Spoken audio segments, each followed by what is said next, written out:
Bonjour à tous, je suis Arturo, le magicien. On m'a demandé de faire un petit tour avant la vidéo parce qu'il paraît qu'ils vont parler de cirque. Dans les cirques, il y a les acrobates, il y a les clowns, il y a plein d'artistes, mais il y a aussi les magiciens. Et Arturo, il est un grand magicien. Et comme Brigitte et Angelo sont amis chiamés, ce sont des amis, je vais faire un tour magistral. Voilà. Et donc, le tour, il s'appelle le tour del piccolo gattino.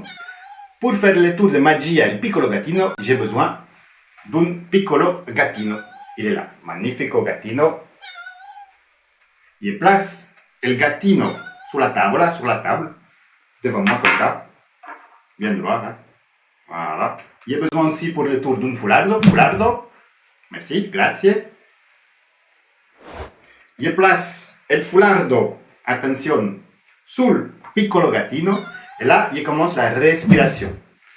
Parce que la respiration, c'est très important pour la concentration. Et la concentration, c'est très important pour la magia. Donc, respiration. Et là, j'ai une idée qui fulgure. J'ai la fulguration mentale là. Les tours, je ne vais pas les faire maintenant. Je vais les faire après la vidéo. Hein? Comme ça, vous regardez bien sagement la vidéo. Et si vous avez tout regardé, moi, je vous fais le tour de magie magistral. Dis Arturo, Okay. sur YouTube, les gens ils peuvent faire défiler comme ils veulent hein, et quand ils veulent. Ah si? Bon, mais alors mon idée elle est complètement nulle. Mais c'est pas grave, hein, je vais quand même faire la vidéo, enfin la tour de magie après la vidéo. Ok, d'accord, à tout à l'heure. Bonjour à vous les acrobates, les clowns et les magiciens. Cette vidéo est spécialement conçue pour vous. Je suis Angelo. Je suis Brigitte Nous sommes des dingues de jeu. et ensemble nous formons la chaîne Brigello. Brigitte, on vient de faire une partie à deux de Three Ring Circus. C'est notre 4e partie. Alors, Three Ring Circus, vite fait, c'est un jeu publié par Devir et les auteurs sont italiens. Il s'agit de Fabio Lopiano et Remo Consadori. C'est pas très facile à dire. Ce sont des auteurs qui ont déjà fait pas mal de trucs, je pense, à checker, mais ils sont assez connus dans le milieu. Donc, ce que je vais faire, c'est que je vais vous faire un résumé grossier des règles et puis on va vous voir dire ce qu'on en pensait. Voilà, après ces 4 parties, quand même. Bien, dans Three Ring Circus, le plateau, c'est une carte des États-Unis divisée en 5 régions. Quand on joue à 5, on joue sur 5 régions. Quand on joue à 4, on joue sur 4 régions. Et quand on joue à 2, on joue sur 3 régions. Donc là, on a joué sur 3 régions. Il y a des magnifiques caches qui permettent de cacher les régions avec lesquelles on ne joue pas. Ça, c'est bien fichu.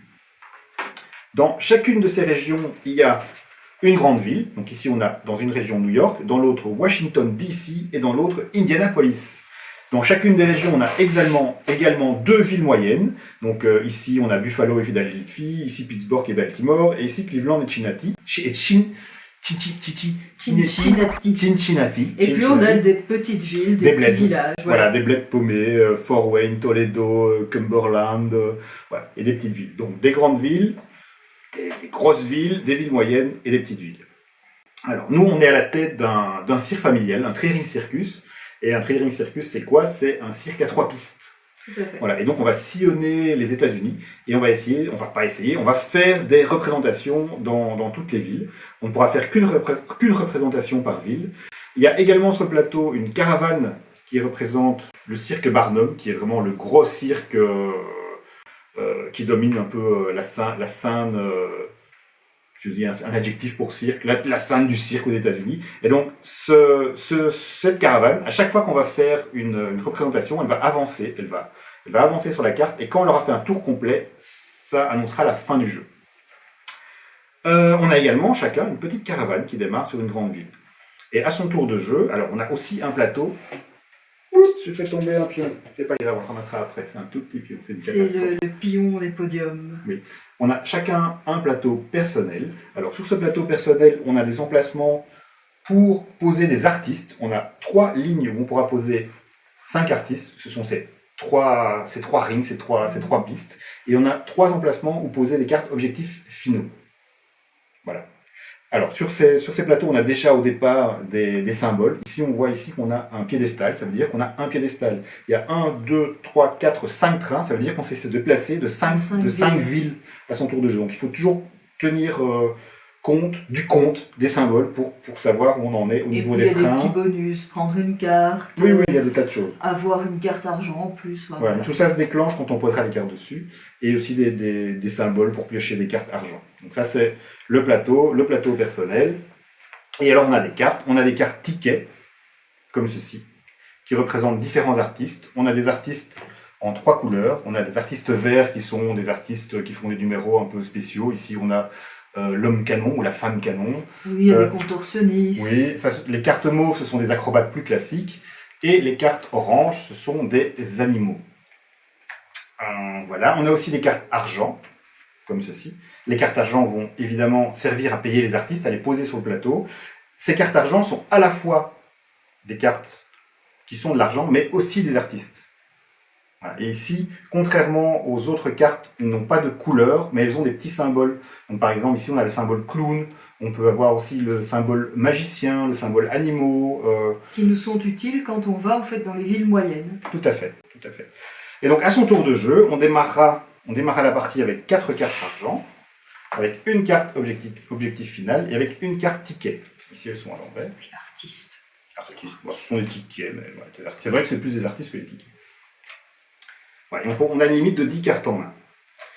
Ce qu'il faut savoir, c'est la carte objectif final. Tant qu'on ne l'a pas posée, elle ne compte pas. Donc si vous l'avez encore en main à la fin du jeu, vous n'aurez pas les points pour l'objectif à remplir. Donc à son tour de jeu, c'est très simple. Soit on pose une carte sur son plateau, donc on pose un artiste sur son plateau, de gauche à droite. Et pour ça, il faut payer son coût. Donc si je veux poser cet artiste-là, ici cet éléphant magnifique, on voit ici qu'il a une valeur de 10. Je le pose, je dois payer 10. Une carte de 5 et une autre carte de 5, par exemple. Mais, par exemple, si par la suite tu poses un artiste de 13, tu déduiras s'il est sur la même ligne, Oui, les 10 et ne te coûtera plus que 3. On déduit la valeur du plus gros artiste sur la même ligne. Donc là, il y a un coût décroissant. Ouais.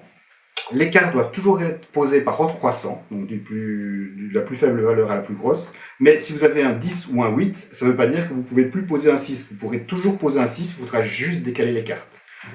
Voilà. Ça, c'est ce qu'on peut faire, c'est cette première chose-là, jouer une carte. Ensuite, la deuxième chose qu'on peut faire, c'est déplacer sa petite caravane. Alors, on peut la déplacer d'un nombre égal au nombre de symboles trains qu'on a sur le plateau. Et on la déplace de ville en ville. On saute les villes où il y a d'autres cirques qui sont déjà présents, ou qui ont déjà fait des représentations dans ces villes. Et quand on s'arrête sur une ville, il y a 3 possibilités. Soit on s'arrête sur une petite ville, et là, ça va nous permettre principalement... Là, il n'y a pas de condition pour faire une représentation. On va poser un de ces petits chapiteaux, et on va piocher un certain nombre de cartes qui correspond au nombre de villes vides adjacentes, au nombre de symboles qu'on a sur ce plateau, et une de base. Et donc on pioche des cartes argent, ça nous permet un peu de nous renflouer. C'est vraiment l'action qui permet pour pouvoir engager des artistes. C'est ça. Alors ensuite, on peut aussi s'arrêter sur les villes moyennes. Donc par exemple ici, je pourrais m'arrêter à Baltimore. Voilà. Ici, c'est la piste de Baltimore. Et sur Baltimore, on voit qu'il y a une piste avec 2, 4, 6, 8 ou 10 chapiteaux. Là, il faut que je calcule sur mon plateau combien de symboles chapiteaux j'ai. Je dirais plutôt podium. Podium, c'est vrai, c'est parce que j'ai dit quoi? Chapiteau. Oui, c'est vrai. C'est ce qu'on installe. Piédestal, chapiteau, tout va Voilà. bien. Voilà, je compte le nombre de chapiteaux de podium que j'ai. Je ne sais pas pourquoi je vais dire chapiteaux. Et donc, admettons que j'ai 4 chapiteaux. Je regarde également, ici, il y a un petit symbole en dessous de chaque ville. Ici, on voit un petit chapeau de cow-boy. Donc, ils aiment les artistes qui font les cow-boys.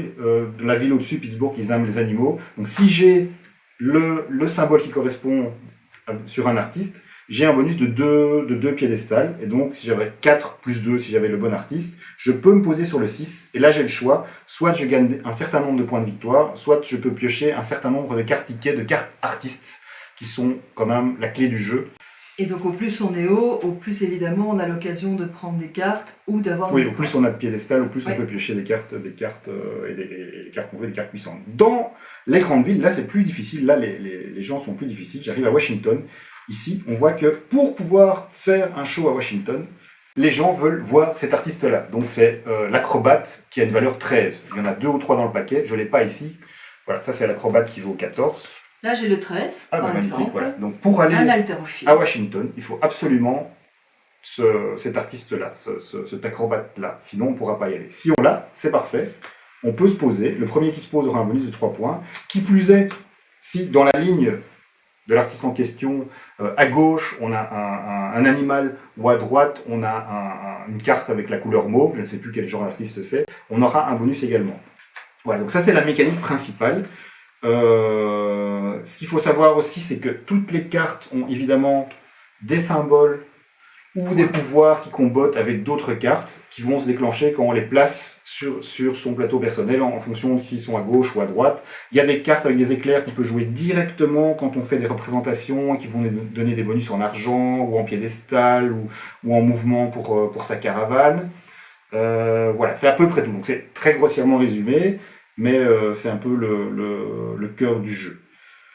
Donc voilà, on a fait 4 parties. Alors pour moi, l'expérience est globalement positive, satisfaisante, je veux dire. J'ai quand même des réserves à émettre, voilà, mais je vais peut-être d'abord te laisser... Pour moi, elle est très satisfaisante. Donc, à savoir que c'est un jeu que j'avais noté dans ma liste, que tu m'avais dit oh oui, mais oui, moi, non, c'était donc pas... finalement que j'avais supprimé de ma liste. Et puis en étant au stand et en le voyant, j'ai pas résisté. Et finalement, bingo, parce que bon, non seulement il est très beau, les illustrations sont... Oui, le matériel est... La mécanique est vraiment assez sympathique parce que c'est pas si évident, parce que si on paye, on engage des artistes, on sacrifie des cartes qui nous permettaient éventuellement d'obtenir des points, de monter en piédestal, enfin, donc il faut quand même réfléchir à ça. Tout se joue aussi assez bien, je trouve, avec les cartes objectifs, parce que c'est pas si évident finalement. Parfois c'est limpide, parfois pas. Oui, parce que j'ai oublié de dire comment gagner les points de victoire, mais je vais le préciser après. Voilà. Ou sinon, voilà, le matériel est franchement, il est chouette. Je pense, voilà, pour moi, voilà, on vous parlait du petit Barnum qu'il faut déplacer à chaque fois qu'il y a une représentation et qui annonce la phase finale du jeu. Bon, pour moi, c'est pas si évident parce que une fois sur deux, on oublie quand même de l'avancer, les premières parties, donc après on recomptait pour voir, tiens, on a fait autant de tours, c'est bon, on est en ordre, donc je pense que ça, il y a quelque chose, voilà. Il y a quelque chose à faire. C'est sûr aussi que si à la base on a directement les artistes qui sont présents, que les grandes villes demandent, c'est aussi une facilité parce que sinon il faut attendre de les piocher et donc faire beaucoup de représentations dans les villes moyennes. Je tiens à signaler qu'à cette partie tu as gagné de 2 points. Qu'au premier tour de jeu, j'ai tout de suite l'artiste qui était nécessaire pour aller à Washington, où j'ai gagné beaucoup de points au début, mais tu as quand même réussi à... Après, moi j'ai eu la super carte. Oui, la girafe. La girafe qui est une des cartes les plus fortes, donc les plus chères, mais en sachant la placer, c'est vrai qu'à la fin, en fonction du nombre de piédestals qu'on avait atteint, elle rapportait pas mal et t'as été très surpris parce que j'étais sûr de gagner, mais bon, il a pas gagné. 2 points. Voilà, mais je m'attendais pas à cette sinon, moi franchement, je suis ravie finalement d'avoir changé d'avis et de l'avoir acheté. Voilà, moi en plus j'aime bien l'univers du cirque et il fonctionne assez bien. Il y a peut-être des petites choses à améliorer, mais franchement, je suis très contente de l'achat. Bon, d'abord, je pense que c'est pas un jeu qui va étonner qui que ce soit. Donc, c'est pas révolutionnaire. On est vraiment en terrain inconnu. Il n'y a rien de nouveau. Il est très agréable. Alors moi, il y a 2 choses que j'ai aimées en fait.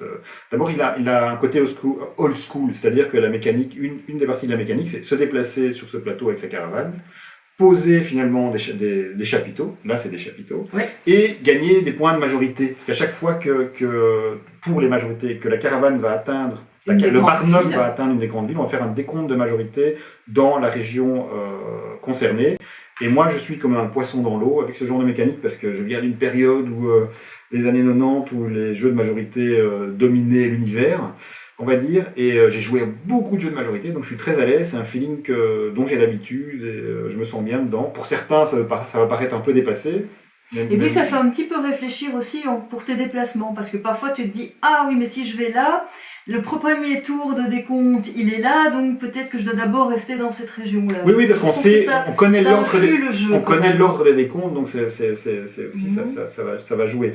Bon, moi je pense qu'on ne sait pas gagner tous les décomptes, mais 2, il y a moyen, il y a surtout à 2 joueurs. La course aux cartes aussi. À 2 joueurs, il y a forcément un des 2 qui va gagner 2 décomptes sur 3, quoi. Bon, c'est pas parce qu'on a pas le 8 qu'on ne l'aura pas, parce qu'il y a quand même plusieurs cartes qui ont le même chiffre et la même couleur. Mhm.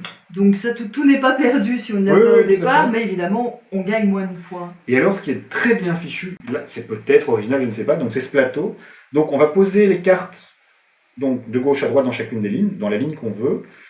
Ici, quand on remplit une colonne, à ce moment-là, on peut déposer une de ces cartes objectifs finales. On n'en a qu'une au départ. Donc, si vous ne posez pas cette carte, vous n'aurez pas les points pour les objectifs. Et donc, ça vous oblige à poser des cartes en colonne. Mais si vous posez les cartes en colonne, vous perdez du temps pour les poser, évidemment, de façon ici, dans les lignes, de façon horizontale. Parce que quand on les pose dans les lignes, eh bien, on va développer des combos. On va gagner des points pour les cartes qui sont adjacentes, on va gagner des piédestals et des tas de choses comme ça. Et donc, on se déforce si on joue en colonne, tandis qu'on se renforce ici, mais on ne peut pas poser ces cartes objectifs. Voilà, bon, en fonction d'où tu les poses, tu perds aussi des déplacements. Oui, et on masque des symboles. Tu t'es retrouvé avec seulement deux déplacements alors que j'en avais encore 5. Mais on masque des symboles, mais on en ajoute d'autres. Donc l'un dans l'autre, ça s'équilibre. Pour gagner les deux, il y a 3 cartes d'objectifs qu'on peut placer. Pour gagner les 2 autres, il faut placer une carte ici et placer une carte ici. Donc ça nous oblige aussi à jouer d'une certaine façon. Quand on arrive au bout des lignes, on peut gagner des points. Ici 7, 3, 2, des colonnes ici pour les 2 dernières. Donc voilà, c'est assez retors parce qu'il faut penser un peu à tout. Maintenant, au niveau des petites réserves que j'ai à émettre, c'est surtout au point de vue de l'ergonomie. Donc d'abord, on oublie toujours des trucs, il n'y a rien à faire. On oublie de bouger cette caravane. Après, il suffit de compter le nombre de chapiteaux qu'il y a sur le plateau pour rectifier. Et encore, parce que comme quand ils se déplacent, ils sautent les chapiteaux, il faut savoir dans quel ordre on les a posés. Donc ça, c'est un petit problème. Alors, ce qui est bizarre, on a une piste ici pour le nombre de piédestals qu'on a dans son cirque. Donc, il nous aide à tenir à jour notre nombre de piédestals. Par contre, on n'a pas de piste pour les trains. On n'a pas de piste pour l'argent qu'on pioche. C'est très bizarre. Ce serait peut-être plus facile. Il y a la place ici. Après aussi, ce petit marqueur qui est là, il bouge très vite. Donc, mais c'est pas très grave, parce qu'il suffit de tout recompter pour savoir où on en est. Et ça, c'est strange aussi. Au niveau de l'ergonomie des cartes, alors, on a les cartes ici, artistes. Il y a des informations à gauche, à droite et au milieu. Et les cartes argent, il y a des informations à droite, à gauche et au milieu. Et quand on a ces cartes en main, on a toujours besoin de tout savoir. Moi, j'ai besoin de toujours savoir combien d'argent j'ai, quel symbole j'ai, quel pouvoir j'ai au milieu des cartes. Et c'est un calvaire. J'ai déjà fait des erreurs et j'ai oublié des choses simplement parce que c'est compliqué. Je regarde là, mais je vais regarder de l'autre côté, je vais regarder au milieu. Oui, je ne suis pas tout à fait d'accord. Moi, ça m'embête. Il suffit de visualiser, il suffit de regarder. D'utiliser un porte-carte, je pense. Oui, si ça te facilite. Oui, je pense que... C'est peut-être à cause de ça que tu as perdu. Ouais, on va dire ça.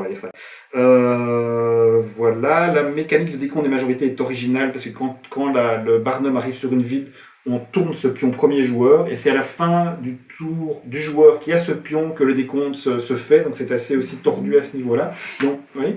Et je pensais aussi, moi, les combos, le fait de devoir placer les cartes par ordre croissant, finalement, tu te dis, allez, je vais jouer une mauve comme ça, et puis, comme elle est plus grande ou plus petite que l'autre, tu dois tout déplacer, et au final, ce que tu avais parce qu'on doit décaler ces cartes quand on les pose. Et donc, si on n'est pas attentif, on pose une carte, on doit tout décaler, et zut, en fait, tout est décalé, mais combos ne fonctionnent plus. Donc, c'est vrai que c'est un petit casse-tête à ce niveau-là, qui est très chouette et parfois frustrant. Mais voilà, c'est ça, oui, c'est... Et alors, encore une autre réserve, donc il y avait un peu l'ergonomie qui m'embête, et le livret de règles. Alors, on a plein de livrets de règles. Hein. On a un livret de règles en espagnol, en portugais, en italien, je ne sais même pas en quoi, et un livret de règles en anglais. Je pense qu'il y a déjà une bonne soixantaine de questions sur le forum de Board Game Geek sur les règles, avec des pages qui défilent sur les gens qui discutent de leur interprétation des phrases qui sont écrites là-dedans. Alors, elles sont pas mal écrites. Ce qu'il y a, c'est qu'il ne faut pas louper le moindre mot, sinon on peut vraiment se bourrer. Par contre, voilà, on a fait quand même des erreurs aux 2 premières parties, parce que c'est pas du tout clair si dans les villes moyennes, comme il y a 5 piédestals, si on peut faire plusieurs représentations ou pas. Et c'est pas dit dans la règle. Ils insistent très fort sur le fait qu'on peut faire qu'une seule représentation dans les petites villes, mais plus du tout pour les villes moyennes et les grandes villes. Donc on est un peu paumé à ce niveau-là. Et il y a d'autres détails comme ça qui nous laissent un peu dans une ambiguïté. Et donc j'ai dû parcourir ce forum, regarder une vidéo. Devir vient de poster une longue vidéo de 50 minutes de la règle du jeu, donc une règle du jeu sur l'éditeur. Je pense qu'ils se sont rendus compte du problème et qu'ils ont décidé de mettre une vidéo de règle officielle en ligne, donc à regarder absolument avant de jouer. Voilà, donc j'ai l'impression que le jeu est sorti un peu trop tôt, qu'il y avait SN, donc ils ont sorti le Château Blanc qui est totalement abouti, je trouve, et celui-là, peut-être qu'ils ont été trop vite, ils ont voulu le sortir pour SN et tout n'était pas encore tout à fait réglé, en tout cas au niveau de la règle, et peut-être des plateaux personnels des joueurs sur lesquels il pourrait y avoir plus de pistes. Mais moi, je trouve que sinon, c'est vraiment un jeu qu'on rejoue avec plaisir. Cette quatrième partie... C'est pas trop long, quoi. On a mis quoi, 40 minutes À chaque fois, j'ai eu plus de plaisir. Donc cette quatrième partie qu'on a fait, c'est celle où j'ai eu le plus de plaisir parce que je le maîtrise plus. On connaît plus les vraisemblablement qu'on va encore découvrir des règles, peut-être qu'on n'avait pas bien lu. Non, je pense que ce coup-ci, c'est bon. Je reste pas persuadée. C'est bon. Parfois, je sais pas, est-ce qu'on a tout à l'heure regardé si, par exemple, quand on posait notre cirque à Washington, on regarde toujours si on n'a pas une carte qui précède, mais si jamais en fait on l'avait placée, tu l'as regardé à gauche ou à droite. Tu vas surveiller ça. Oui, tout à fait. Donc voilà. Et sinon, le matériel est super mignon. Les pions sont super, ils sont petits. Bon, c'est chez Devir, les jeux sont souvent petits. Point positif. Tout rentre très facilement dans la boîte, parce que pour Bamboo, White Castle, c'est un enfer pour tout faire rentrer dans la boîte. Ici, non, il n'y a pas de souci, tout rentre peinard. Surtout quand on enlève l'épaisseur de livres en langue étrangère, de livres de règles en langue étrangère. Donc c'est un bon jeu. Si vous êtes un joueur exigeant qui cherche des mécaniques innovantes, etc., ça ne sera pas pour vous, parce que c'est vraiment... on est en terrain connu, je pense. Mais c'est un jeu agréable, je pense. À 2, c'était très bien. Il faut voir à 3, 4... Voilà, le couplage du plateau, des majorités, et donc les points de victoire, on gagne des points de victoire pour les majorités, on gagne des points de victoire pour les cartes en elles-mêmes, pour des combos, donc parce que les cartes peuvent se comboter et générer des points de victoire à la fin du jeu, et pour les objectifs qu'on aura réussi à mettre. Moi, c'est la seule partie où j'ai réussi à mettre mes 3 objectifs, c'était la dernière, et c'est pour ça que j'ai pensé que j'avais gagné. Eh ben non, parce que Brigitte a réussi à poser cette girafe et à remonter à cause de cette bête girafe, quoi. Voilà.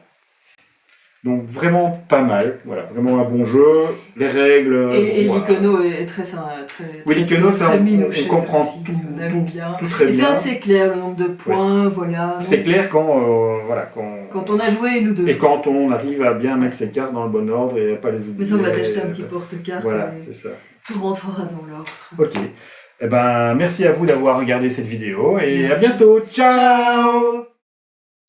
Hey, rebonjour à tous. Comme promis, je vais faire le tour de magia magistrale. Dunque, j'avais besoin d'un piccolo gattino. Il est toujours là, il n'est pas parti. Je l'ai toujours avec moi. Il vient ici. Foulardo. Ecco, je fais voltiger il foulard. C'est très important. Faire voltiger, c'est super important. Je dépose il foulardo sul gattino. Et là, respiration. Concentration. Mistero. Magia. Formula magica. Abracarbonara. Ça a fonctionné. C'est pas sûr. Le chat, il est apparu, il est déjà disparu.